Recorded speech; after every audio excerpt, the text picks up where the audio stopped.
Plaintiff Raquel Parker thought she and the defendant would be friends forever. But she claims after the defendant falsely accused Raquel of sleeping with her boyfriend, she attacked Raquel. Raquel's suing for a lock change fee, cell phone equipment, and a loan. Defendant Brittany Benjamin says she knows Raquel had sex with her ex-boyfriend because she saw pictures of Raquel's underwear and tattoos in her ex's cell phone. Brittany says Raquel is now engaged to a married man, and she's countersuing for emotional distress. Start with you.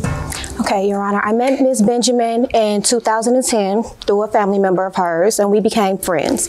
I thought we would be friends forever until one day she decided to attack me and accuse me of sleeping with her ex-boyfriend. When did that happen? That was approximately January 15th of 2011. Like 1 year later? Not even a whole year later, Your Honor, maybe 4 or 5 months. Well, forever went to 4 months. Yes, sir. Go ahead. How did you find out all this about the boyfriend? I actually needed somewhere to stay in December 2010, and Brittany allowed me to move in with her and her best friend's mom.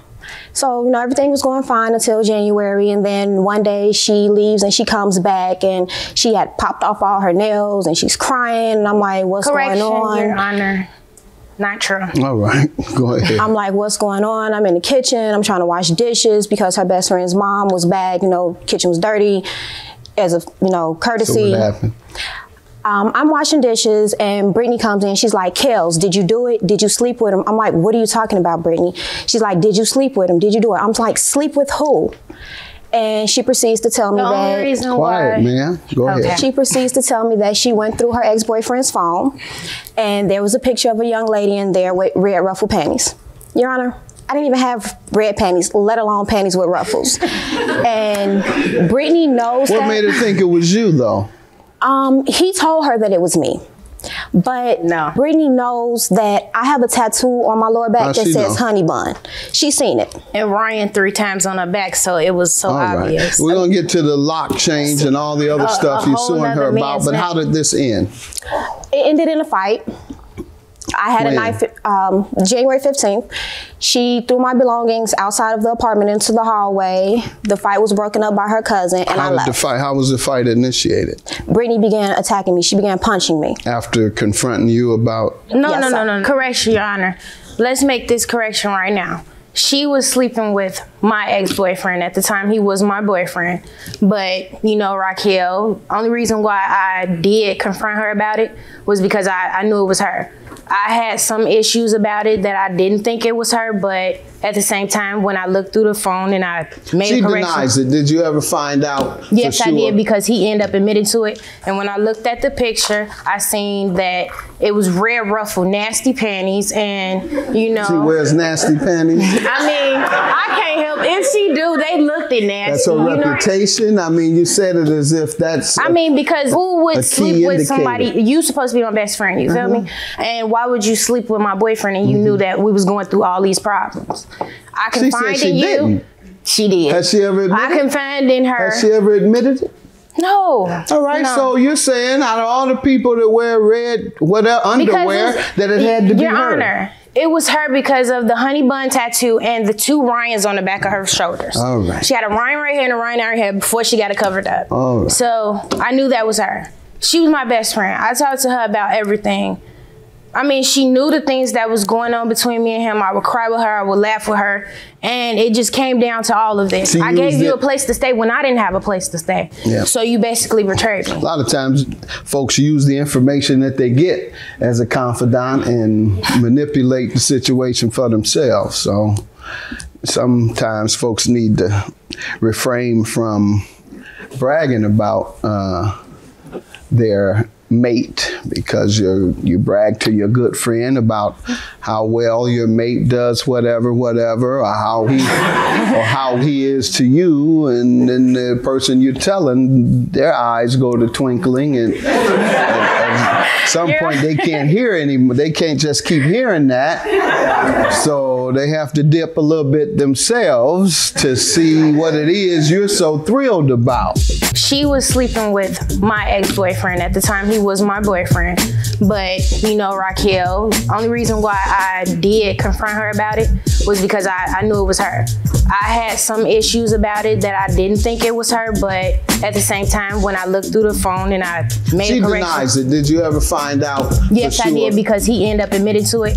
Plaintiff Raquel Parker says she was friends with the defendant until the defendant falsely accused Raquel of sleeping with her ex and then attacked Raquel. What are you suing her for on the lock change fee and the cell phone equipment and the loan? I'm suing her for the lock change. That was $110. I asked for my keys back. They were never returned. The cell phone charge, the phone was $350. She took that when she moved out of my place and never returned it. And the phone? Yes. And the unpaid loan of $80, which I loaned her on August the 10th. Okay. $80 August the 10th. When was she to repay? She was supposed to repay August 17th. 17th, 1 week later. All right, what do you say to these, ma'am? I deny those charges. Yes, I asked Kels, can I borrow $80 from her, Your Honor? And I told Kels, I said, Kels, can I borrow $80 from you until I get my check? She verbally agreed with me, and she said that, okay, you know, Britt, you could just have that. Did you not? Yes, she did. Your boyfriend. You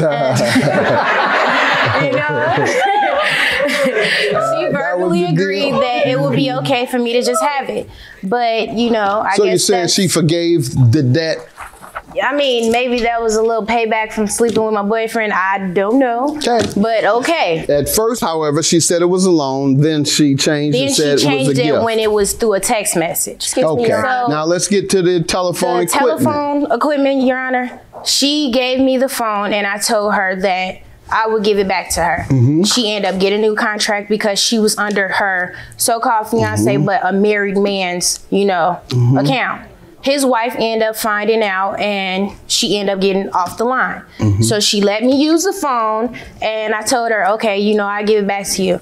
She said, you can keep it for a while, Britt, however long you need it. I said, okay, you know, I'm still gonna give it back to you. And I told her that I would give it back to her. Where's the phone?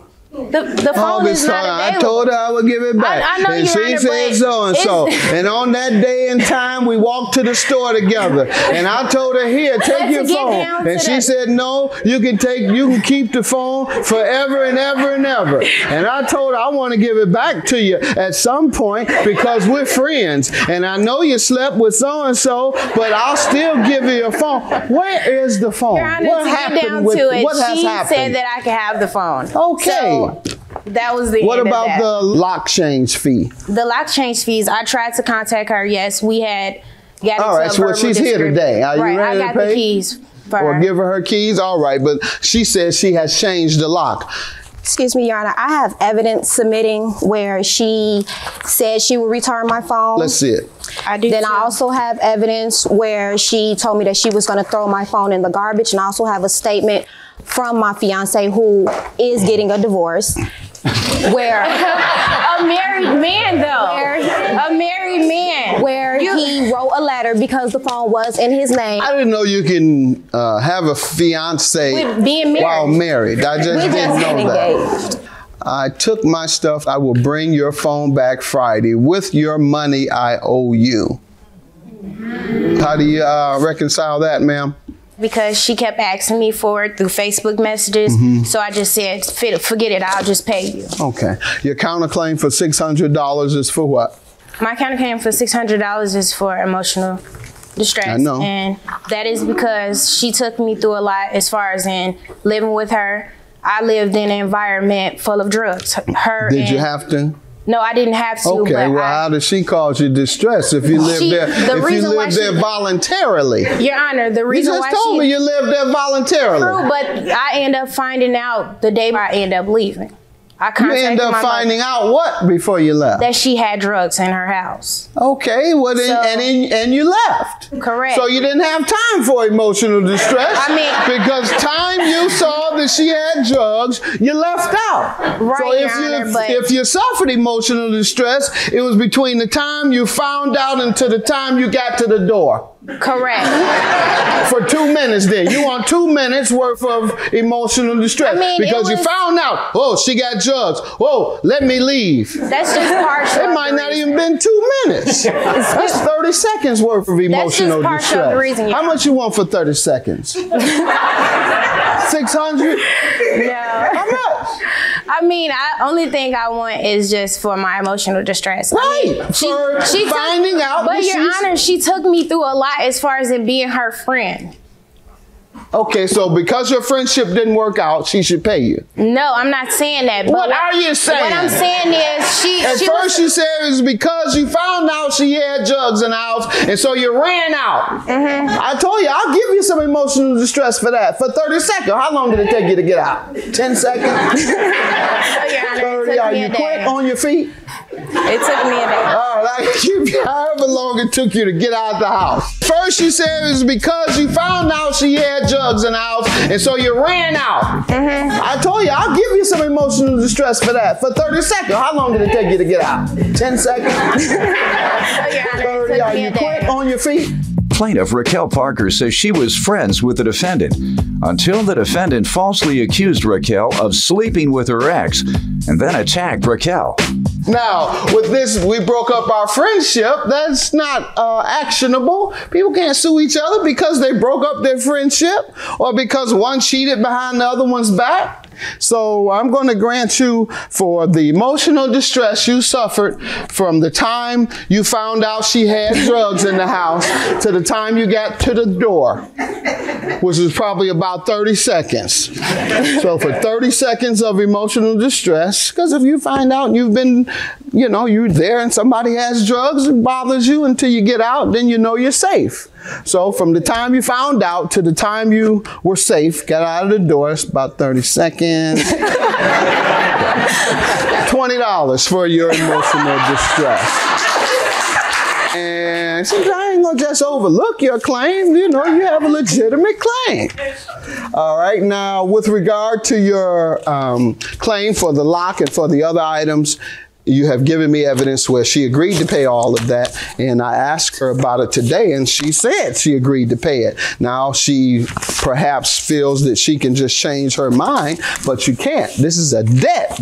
You aren't making a gift. People can change their mind about gifts until the gift is complete. Once a person gives you the gift, then the person can't change their mind. It's yours. But before the gift is given, a promise of a gift can be changed.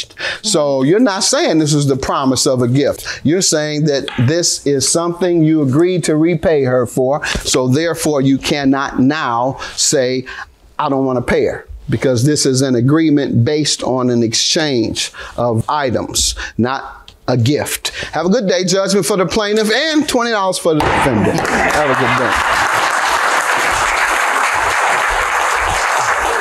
I don't really too much have nothing to say to her. I'm happy you won your case, but at the end of the day, you still a slut and you with married men, so you know that. And I hope you have a nice life. Touche, Brittany, but you know what? All of this could have been avoided. I asked you on numerous occasions to return my stuff, and you didn't. When you left, you should have left my belongings. You didn't try to return anything. I did. You had both of my phone numbers. You did not call either phone. How did I have your phone numbers when you blocked me? Brittany, you blocked me on Facebook. Who? So I will go and get the evidence. You blocked wrap me. This up? So, you lost. I'm sorry. It's okay. Have a nice life.